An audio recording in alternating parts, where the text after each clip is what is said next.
रामकृष्ण हरी माऊली. तर आज आम्ही काय करतोय बघा, मी स्वतः बॅलरमध्ये उतरले आणि बॅलर धुवायला चालू आहे. आणि माझी मदत करायला माझी दीदी आणि माझ्या मामाची 2 मुलं आहेत, शंभू आणि गौरी. तर चला मी आता ह्यात उतरणार आहे. आणि हे काम करायला मला आई सांगून गेलती, त्याच्यामुळं आम्ही सगळे टाकी धुवायला लागलो होतं बघा. घासून टाकी धुवाय चालू आहे. तर ही अशी मेहनत करायला चालू आहे बघा. आम्ही सगळे पाण्याची टाकी धुतोय. दीदी आहे बघा, मामाची दोन्ही मुलं आहेत, शंभू आणि गौरी. आणि टाकीतून खूप घाण निघत होती. नळाने पाणी आत सोडायला चालू होता आणि पाण्याची टाकी आतमधून घासायला पण चालू होती. मी टाकीमध्ये उतरले होते आणि घासलं होतं. आणि दीदी आता त्याच्यामध्ये पाणी ओतते बघा.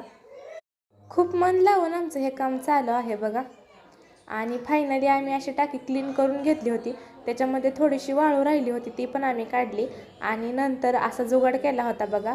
एक वीट ठेवली होती, त्याच्यामध्ये एक छोटंसं लाकूड टाकलं होतं, जेणेकरून त्याच्यामध्ये पाण्याचा पाईप बसावा. आणि पाईप असा आता आम्ही लावला होता आणि टाकीमध्ये पाणी सोडायला चालू केलं होतं.